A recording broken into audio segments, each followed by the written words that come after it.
Everybody. It's a great pleasure for me to introduce Bernhard Schölkopf today. He's a very distinguished contributor to the growth of AI and the relationships with data science. He's currently the director of the Max Planck Institute for Intelligent Systems in Tübingen, a professor at ETH. He has an enormous number of citations from mathematicians and has got leading books in support vector machines and all sorts of different directions. And today he's going to talk to you about from statistical to causal learning. Thank you very much. I'm really looking forward to the talk.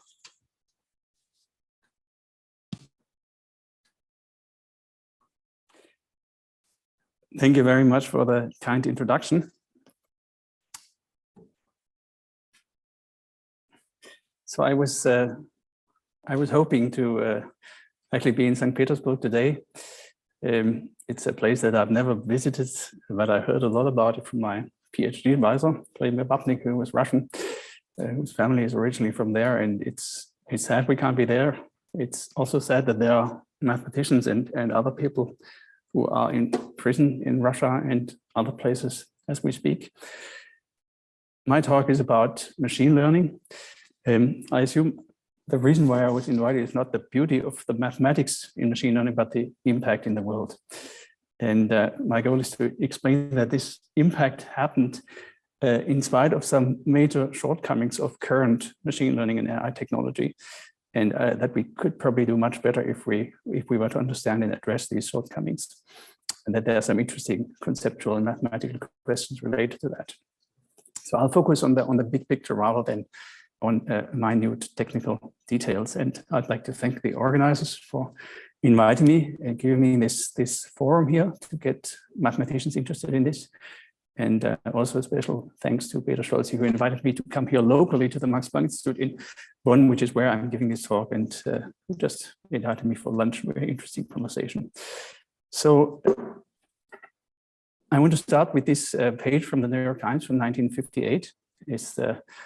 There was a little report here on the side on a new machine which was called the perceptron, and Frank Rosenblatt, who's depicted here, he demonstrated this perceptron, and it was a machine, a physical machine, and showed that it could learn from experience. And he also predicted that later perceptrons should be able to recognize people or to understand speech, or transcribe speech, or translate languages. And of course, that sounded absolutely fantastic to people at the time. I think people couldn't believe this is going to be true, because what he demonstrated was really quite trivial. But in hindsight, it was the birth of machine learning. Now, there was around the same time, there was an equally revolutionary development that took place, which was that these were the early days of computer science, as you know. People understood that computers can do more than just compute with numbers. They can process symbols. And this was the birth of computer science, and there was a lot of optimism at the beginning. The birth of computer science, the birth of AI are intricately linked, and there was optimism that manipulation of symbols in programs written by humans should actually be enough to generate artificial intelligence. Now, there was initially encouraging progress on problems such as automatic theorem proving or computer chess. And so that was encouraging, but at the same time, problems that appeared rather simple turned out to be rather hard. And this came to be known as Moravec's paradox. And it's the reason I like this to show this as an illustration of this paradox. It's the reason why Garry Kasparov was actually facing a human when he was losing against Deep Blue in 1997. Because Deep Blue could play chess, but it wasn't able to grasp chess pieces. So things that look simple, things that animals can do, those turned out to be very hard for classical AI. And as a consequence, the interest in AI declined, and things were quiet for a decade or two until suddenly machine learning started to boom. And with machine learning, you can suddenly attack these problems these simple-looking problems that turned out to be hard. This is an example from our lab, where we have a robot arm that learns how to play table tennis, and it's a robot arm with pneumatic muscles, which is rather hard to control. So against this general backdrop, let's look in some more detail into one branch within machine learning that I've worked a lot on, which I think is one that's maybe mathematically particularly appealing, and that's based on this notion of positive definite kernels. So positive definite kernel, you probably all know, is a symmetric function taking real values such that for every real coefficients, this inequality here holds true, and there's a slightly stronger notion which is called strictly positive definite. And a crucial result about positive definite kernels is due to Moore and Augenstein. And this result says that every positive definite kernel can be represented in a suitable Hilbert space, which actually has the structure of a so-called reproducing kernel Hilbert space, can be represented in that Hilbert space as an inner product. So the kernel computes the inner product in that Hilbert space. And there's a canonical construction of the mapping into this Hilbert space, which is a mapping where each point gets assigned to a function, which we get by substituting the point into one of the arguments of the kernel. And then we construct an inner product in that function space, which basically satisfies this equality and then linearly extends that. And this thing here is called the reproducing kernel property.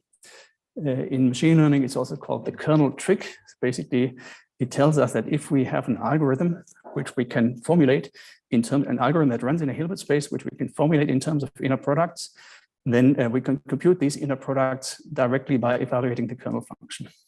So this reducing kernel Hilbert space might be infinite dimensional, but we never explicitly have to carry out this mapping computationally.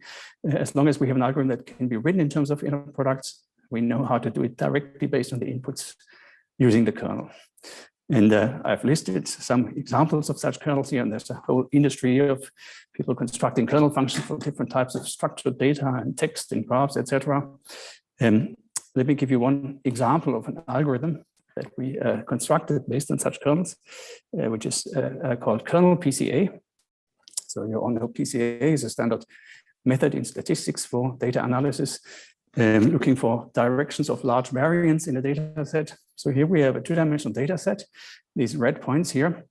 If we were to compute the linear standard principal components, we would only get two. They wouldn't tell us much about the structure of the data. If instead we use this Gaussian kernel here and perform the principal component analysis in this reproducing kernel Hilbert space, what we get is, and now I'm showing as contour plots the values of the projection onto the first, second, etc. principal component. What you can see is that the first principal component essentially separates this cluster from this cluster.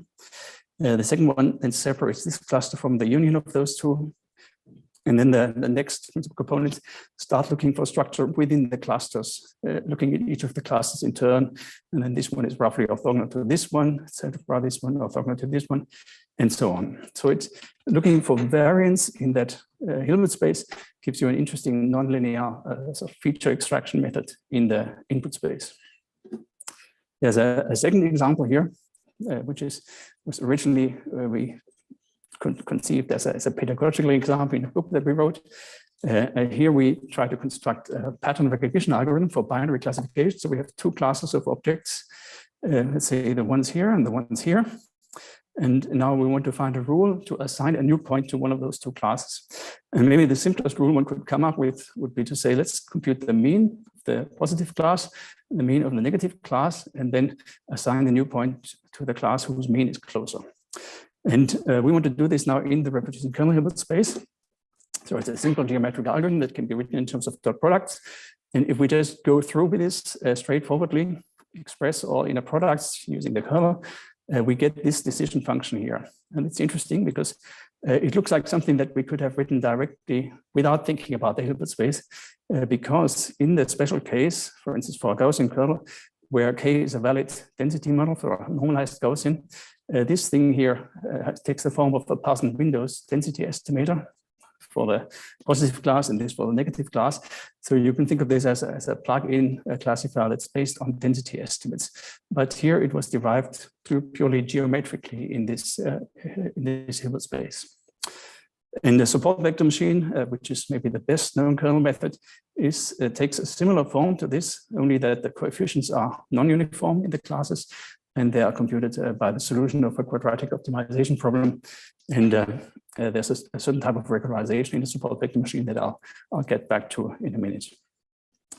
Now, this quantity here, this mean after mapping points into a Hilbert space, is now called the kernel mean map, and it turns out it has a number of interesting properties and leads to a number of different algorithms and applications. So let's first think about what kind of information this mean retains. So if we do it directly based on a trivial kernel, so we compute it in the input space, of course, the mean is just the mean.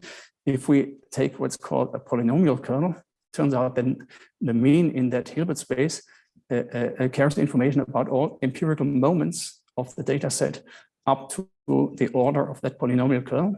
And if we take a kernel which is strictly positive definite, then it turns out the mean taken in that Hilbert space kind of remembers every point that has contributed to it. So this mapping becomes injective. And we can generalize this to the case where rather than a set of points, we have a distribution. So if we have a Borel distribution and a certain condition on the kernel, such that this quantity here exists, then we map the points into the Hilbert space and take the expectation there. And in that case, this generalizes, there's a certain class of kernels, of which the Gaussian is one example, called characteristic or universal, such that this mapping becomes injective. So we have an embedding of Borel probability distributions into Hilbert space, which does not lose any information, and then we can run linear methods or algorithm compute angles and distances, etc., in that space. And there's a number of interesting applications. One is if you use this particular kind of positive definite kernel, you recover what in probability and statistics is called the moment generating function. If you embed a joint distribution of two random variables and the product of its marginals and compute the distance, you get an independence test for random variables. And you can also do something slightly more fancy and get conditional independence tests. And these are now used a lot for causality, which I will talk about a little later. You can do homogeneity tests and two sample tests, so checking whether two sets of points are likely to have come from the same distribution. You can also compute functions of random variables in that Hilbert space. Maybe I won't go into detail on that one, but it's an interesting problem for what we call probabilistic programming. So in computer science, you have functions on different data types, which produce as output other data types. And this is a way to lift those methods to the case where the data types are actually distribution over data types. And the last example, which I also won't go into detail on, but which I find quite interesting, is the case of Fraunhofer diffraction. So if you take a single slit in physics, then the diffraction image you can compute using a Fourier transform. And it turns out you can also think of this as a kernel mean embedding. So you start with a distribution, which is your object in the real world, and then you map it into a reproducing kernel Hilbert space, which in this case is done through this diffraction process. And then you can ask the question, what kind of information do you retain? What do you lose? And it turns out you can actually, so without additional assumption, this mapping is not injective, but if you make the assumption that the probability distribution in the original space has compact support, then it turns out to be injective. So if you are imaging an object that has compact support, then you're not losing any information, and you can actually beat the resolution limit of optical systems. This is essentially a consequence of the Paley-Wiener theorem. So I've told you about kernels, how they induce data representations in Hilbert spaces.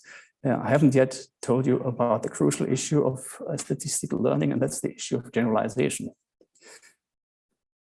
So let's assume we have a class of functions from which we want to learn. Learning means choosing one of these functions based on empirical data. Empirical data here in the simplest case means we have a training sample consisting of n points, n pairs of points. Each one has an input and an output, and the output is just plus or minus 1 in this simplest case.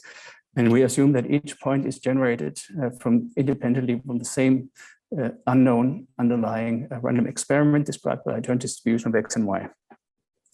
So our goal now is to find a function that minimizes the what's called the misclassification loss, which is 0 whenever we are correct, whenever the function correctly produces the label, and 1 otherwise. And we want to do so in expectation over P. So this quantity is then called the risk or the test error.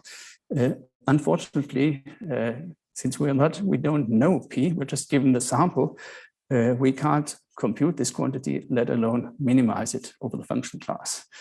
So we need what people call an induction principle. So how to get close to a function minimizing this based not on the distribution, but on this sample. And of course, the simplest possible imaginable induction principle would be, the simplest sensible one would be to say, let's minimize this over the data that we're given. So let's minimize the training error. That sounds like a good thing to do. But of course, it could bias us towards bad solutions because we might end up picking a function which is very good on the training points, but not good on other points that we haven't seen yet. Nevertheless, one can prove that under suitable conditions, this procedure is consistent in the sense that its risk converges to the optimum in our class of functions. And it does so if the class of functions has so-called has a finite VC dimension. So VC dimension is a measure for the capacity of a class of functions, a measure for how many possible labelings of input points I can generate using a class of functions. So it's a combinatorial quantity, a one-number summary of the richness of a function class. And VC stands for Babnik and Chernel. Now, in VC theory, you get these error bounds, uniform error bounds that roughly take this form. The risk of the test error is bounded by the training error, so how well we explain the training data, and a confidence term which depends on the VC dimension. And so this encapsulates a certain trade-off here. On the one hand, we want to use a large function class because then it's more likely that we will manage to find one function from the class which has a small training error, so which explains the given data. But at the same time, a large class would have a larger VC dimension than the second term becomes large. So there's a certain trade-off here, and one can sort of formulate induction principles that directly take this into account. What people in practice often do is that they minimize some form of regularized risk, which means they minimize not just the training error, but some form of a training error, maybe using a slightly different loss function, plus a regularizer, which is often a function of a norm. And one of the nice things about kernel methods now is that if this norm here is representing kernel Hilbert space norm, then we can prove that this the minimizer of this, or a minimizer, if it's not unique, but let's say the minimizer can be expressed as a finite kernel expansion. So even if sometimes we might be solving an optimization problem in an infinite dimensional Hilbert space, it turns out the solution lives in a finite kernel expansion. So we only have to sort of find a finite number of coefficients to find the solution. So what is nice and elegant about these kernel methods is that the kernel simultaneously addresses three issues of machine learning. One is informally, it plays a role of a similarity measure that compares the data points to each other. But it also induces a representation of the data in our RKHS. And it parameterizes the function class from which we choose when we come up with a solution of the machine learning problem.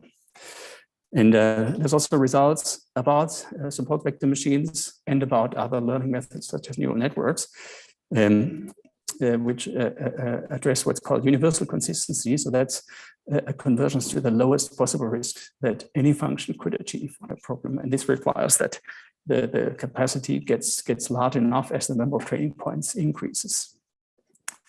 Now, so SVMs and other methods are universally consistent.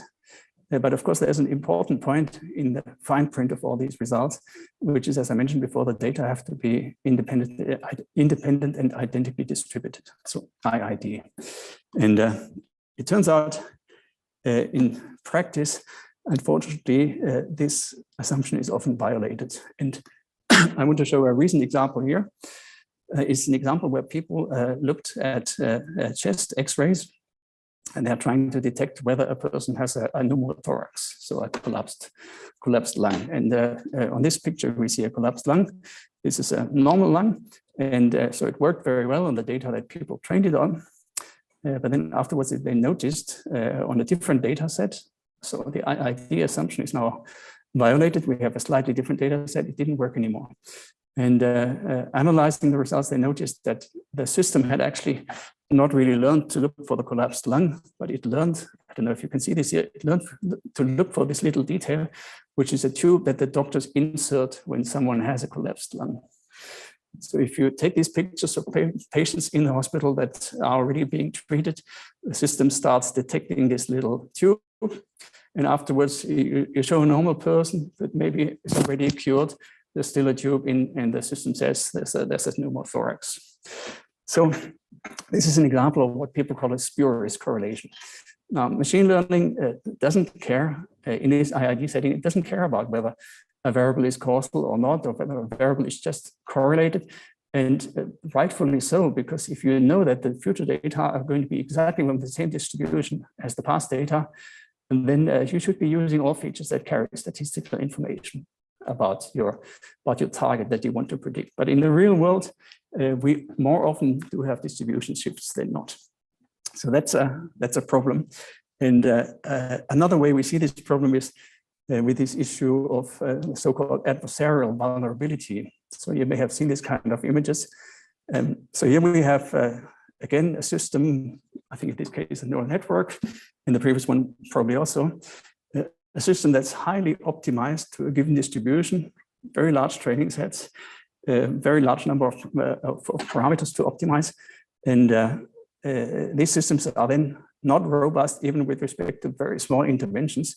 In this case, we violate the IID assumption by adding a tiny little bit of malicious noise to an input image. This noise is computed based on the knowledge of the classifier which has been trained.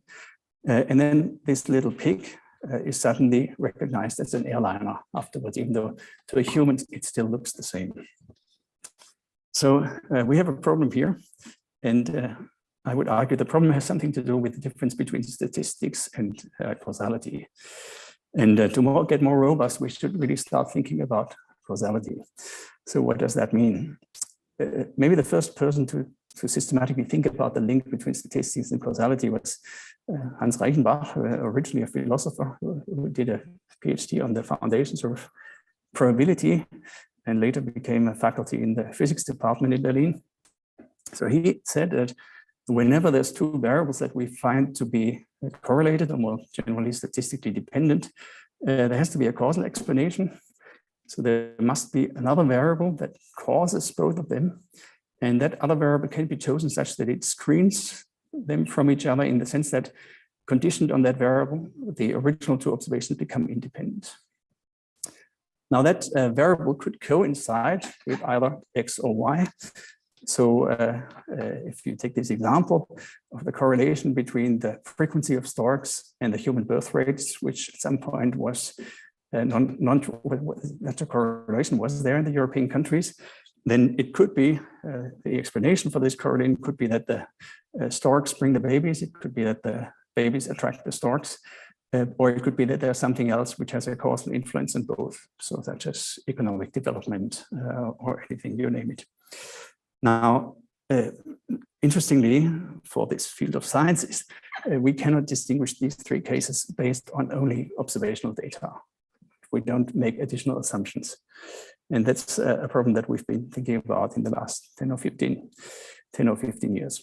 But before saying more about this, I just first want to say that this principle of Reichenbach basically can be generalized and gives rise to one graphical way of thinking about causality, or formalizing causality, and it's the language of structural causal models. And in this language, we have a set of observables, which we assume to be associated with the vertices of a directed acyclic graph. In this graph, the arrows represent direct causation, and each variable gets computed as a function of its parents in the graph, so its direct causes, and a noise term, U, also stands for U for unexplained variable. It's not being modeled, or it's also called an exogenous variable.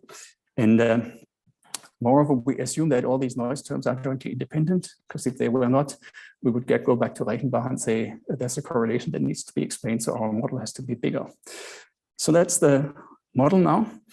And if we put in these independent random variables, so these variables or noises, they spread through the graph. And then as this information spreads through the graph, it picks up a footprint of the graph structure. And that means that if we compute what's called the observational distribution, so if we push forward these probability measures through these assignments here to get a distribution over the observables, then this distribution satisfies the so-called causal Markov condition that each variable is independent of its non-descendants. So the variable is independent of its non-descendants when conditioned on its parents. And this is actually the basis of some so-called causal discovery algorithms. So if you have at least 3 variables, when you can write down non-trivial conditional independence statements that are implied by a graph, you can go and check whether these in practice hold true for the data that you're observing. But that only works if you have at least 3 variables. Anyway, so a second interesting thing that follows from this, or that gets inherited from this graph structure in the distribution, is that there's a nice decomposition of the distribution in terms of conditionals, where we have one conditional for each variable, and in this conditional we only need to condition on the parents in the graph. So that's a relatively low dimensional object. So it's a particularly compact representation of this joint distribution. And another thing that's, so any joint distribution over these variables can be written as such a structural causal model, not uniquely. So this is a richer language than just the probability. And it's rich enough also to talk about interventions and shifts, because these are modeled by changing some of these assignments. And we think of these assignments as mechanisms. So this was an example of how a causal structure implies a statistical structure. But I like to think of the causal structure as the primary thing, because it's the one that captures the physical mechanisms that generate the dependencies in the first place. And the statistical structure is just an epiphenomenon. And that follows if we get if we make these exogenous variables independent noise terms. Now we could also do it completely differently. We can have a different model here where we, rather than putting here a function on each node, we say we take a Turing machine, and on each node we run a program uj. So that's now what the noises were before. And the Turing machine runs that program and gets as an input the values of the parents. Now, again, like before, we assume that these programs are jointly independent. In this case, the programs are bit strings, and we will measure the dependence in terms of algorithmic information. So Kolmogorov complexity. So there's a notion of independence. There are notions of conditional independence in that theory. And so we can do exactly the same as before. And interesting, what we get is we get a theory which is quite analogous to the previous one, but it has nothing to do with statistics. So we get a causal Markov condition. In this case, it's not in terms of statistical conditional independencies, but it's in terms of certain conditional algorithmic mutual information terms vanishing. We also get a decomposition, in this case, not of a joint distribution, but a decomposition of the joint algorithmic complexity. So the description complexity of describing these objects using the best possible compression. And again, so it's in this case, it's an additive decomposition in terms of conditional algorithmic or Kolmogorov complexities. So thinking about it from that point of view, led us to a principle that we now call independence of causal mechanisms. And I would like to informally write it like this. The causal generative process is composed of autonomous modules that do not inform or influence each other. And here's an example from vision, where we're perceiving this object here, which is called the so-called Béchet chair. You see, it's not a chair, it's 2 objects.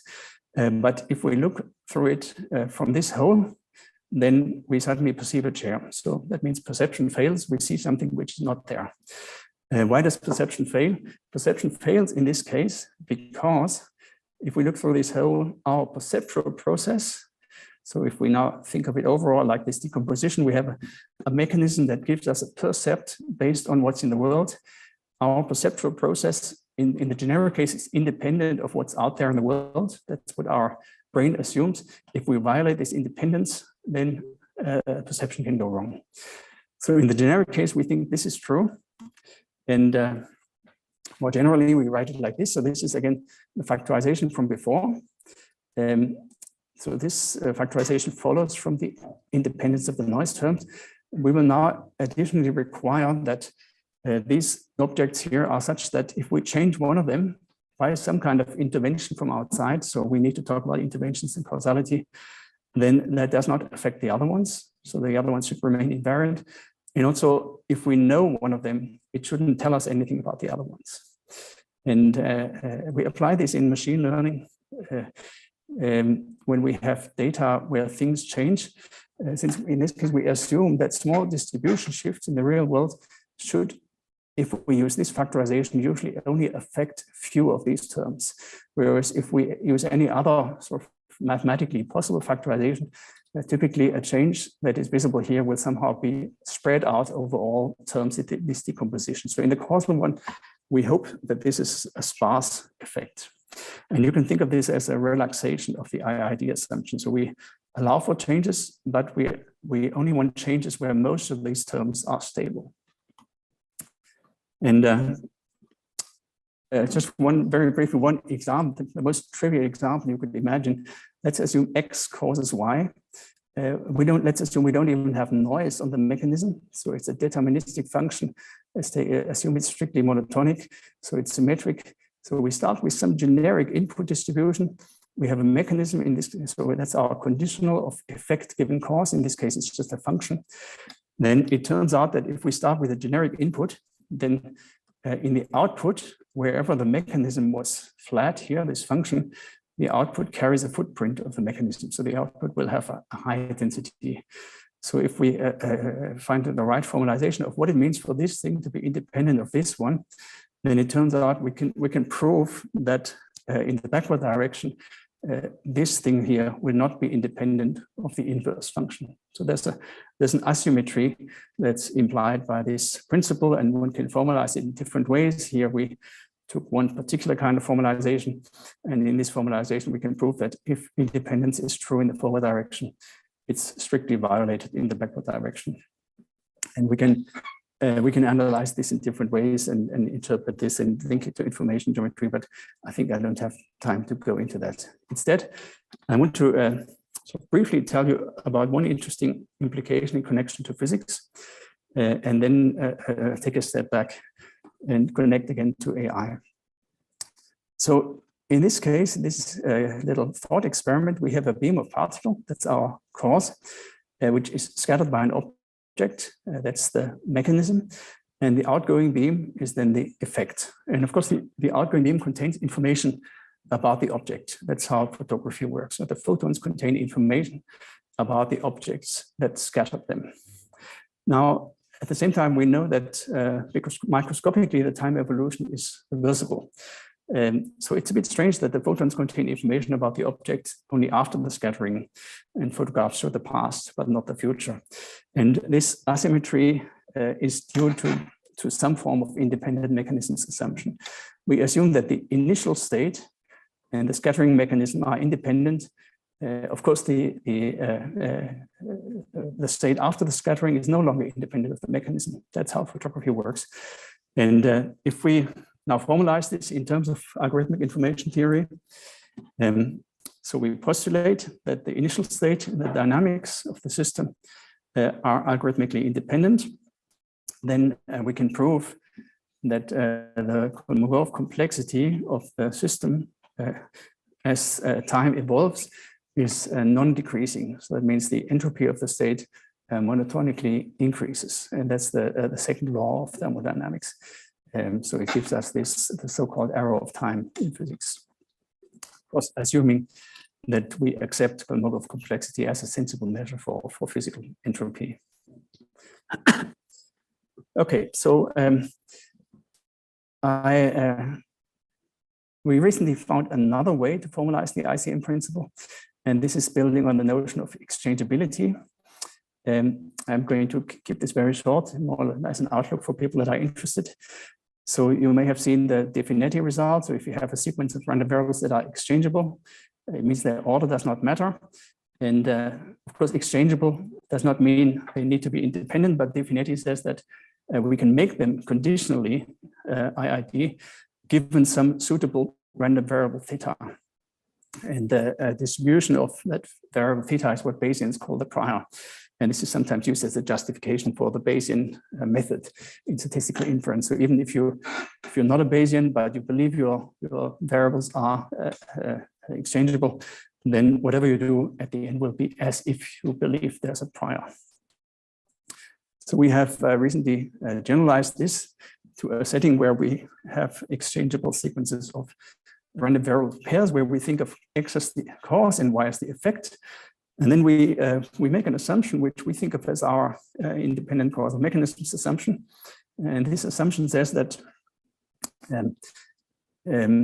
that the random variables y1 through n, given the input, given the causes 1 through n, we don't gain any additional information about the effects 1 through n if someone gives us the n plus first cause. So this is one possible formalization of this independence between input distribution and conditional. And it turns out if you make this, you can actually prove that you get this nice invariant causal structure which corresponds to X causing Y jointly. So that's, and we can also generalize this to the multivariate case, so to general DAGs, causal DAGs. But I think I have to move on. I'm going to show you at least one nice application of causal modeling. This is in astronomy, where we looked at data from this Kepler space telescope. And so here we try to remove the effect of instrument errors on signals measured by this Kepler space telescope. And the idea is that we have some astrophysical signal. We're looking for what's called an exoplanet transit. And so a transit is a setting where a planet passes through the line of sight between a star and us and leads to a tiny brightness decrease. But what we measure is not just this astrophysical signal, but we measure something which is also influenced by the instrument. So this is a picture of the space telescope. And we get the measurements. In this case, there are time series over 3 months, and the light of the star is spread out over a number of pixels. So we get a number of time series as our measurement. We would really like to know Q, but we only observe Y, and we don't know N. But what we do know is the space telescope looks at several hundreds, thousands of stars at the same time. So we see other measurements that are influenced by other stars. We know these other stars are independent of our star of interest. They are light years apart, but they're measured with the same instrument. So if we see, which is the case in practice, if we see that some of these light curves look suspiciously similar, the only way to explain this is that this comes from their joint parent, the joint causal parent, which is the telescope and the camera.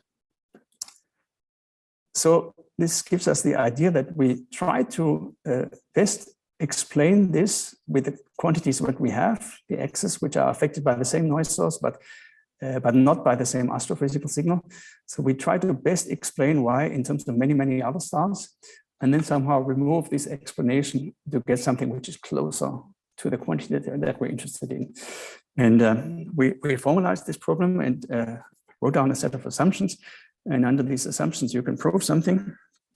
And in the simplest case, the assumption is that you have an additive model. So what you observe is the sum of the astrophysical signal and a function of the noises. You assume that the function of the noises, we don't know it, but we know that in principle, the other stars that we observe contain all the information about it. So the function of noises can be expressed as some function of the other stars. We don't know that function. Under these two assumptions, we can prove that if we take our measured signal and subtract the regression of that signal on the other stars, so the conditional expectation, then what we get is up to a constant offset, which is the expectation of the astrophysical signal, up to that offset. Bernhard, you have just under 5 minutes left, I think.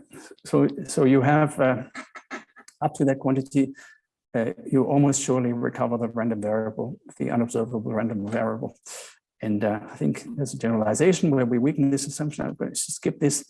And I just mentioned that we found 21 exoplanets using this method. And it turned out one of them got quite famous later on because it was the first one where people found water. The first time for a planet that was in the habitable zone around an exoplanet.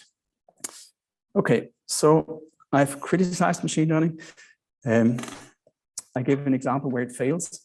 I argue that the culprit is the reliance on the IID assumption. And I've explained how causal modeling gives a language to talk about distribution shift and about invariant structure and how it even benefits from non-IID data. So in the case of this results related to Definetti, we need the non-IID data to identify the causal structure. But we have, by moving to causality, we reintroduced one of the weaknesses of classical AI, which is that we were assuming that the variables are given to us, whereas in machine learning, we learn them from data. Now, what we really need at this point, I think, is a field that could be called causal representation learning, where we want to learn models that capture interventions, not just statistical information, but structural information about interventions, reasoning, and planning. And this is one of the main topics in my lab now. And I don't have time to go into details of these examples, but doing this then gives us representations, for instance, in this case for visual data, where this is an original image, this is an image, but this is a synthetic image that we get by intervening on a representation. In this case, the intervention is one that kind of combines aspects of this and generates this image, which looks a little bit like a koala teddy bear, which is completely synthetic. And so I'm going to skip over a few things here. We also learn models for visual data that allow intervention modes, so models that are parameterized in a way that you can change the number of objects, you can intervene on the fish identities here, on the positions of the fish, etc. So coming to the last 2 minutes, I've talked about causal representations informally, but I think it would be now worth to think about it from a structural point of view. But maybe, I don't know, I looked around to see whether there's a sensible definition in machine learning, what we mean by a statistical representation. And I don't think there is. And if you think about it, I think we want a representation such that statistical information is preserved. So we want, for instance, information about other variables to be preserved, or maybe mutual information between our input and the representation to be preserved. At the same time, we want that information to be made more accessible. So for instance, we want a representation which has statistical advantages by being lower dimensional, or computational advantages, or being nicer for theory or algorithm design, for instance, a representation in a Hilbert space. And maybe we want to move higher order moment information into lower order moments, such as these kernel mean embeddings. And I think one nice example is this. So we can write down things as such a diagram. And one nice example was the Parson plugin classifier. So we had a classifier which, when written in the Hilbert space, just looks at the means and classifies based on the distance to the means. But if we look at it in the input space, it takes a completely different form, but it leads to the same results. So here it's this Parson Windows plugin classifier. And I'm going to skip this example here and directly go to question, what is a causal representation? So I think a causal representation is such that interventional information should be preserved. And I think one way to think about that is to say that we would like the representation to introduce a homomorphism that maps something that describes our interactions or shifts in the world to transformations, to a representation of a transformation group in our representation space. And I think there are some examples in the real world that we could discuss maybe afterwards. So my last few slides, I think there are right now, almost everything that we do in machine learning is based on IID data sets, but the world is full of shifts. And if we can learn from these different sets that are not jointly IID, if we could learn from them jointly and identify what is the invariant structure and reuse it, which I think is what animals and humans do, then I'm convinced we could do a lot better in AI. So I think this area has the potential to really advance the field. And the first application of this is data science. So we have currently a project going on where it's crucial that we have not just statistical information, but interventional information. It's a project to predict or reason about hypothetical scenarios in COVID vaccine prioritization, vaccine rollout. So based on empirical data, based on data about how fast vaccine efficacy wanes, data on from epidemiological models. So I think if we write down a causal model, then we can look at these modules independently. For some of them, we use data from the literature. For some of them, we use machine learning and learn them, fit them from observations. For some of them, we use a differential equation model, and then we put them all together and have a nice interventional model, which I think one could call a causal digital twin of a complex system. Yeah. And the other application, that's my last slide, is in AI and world models.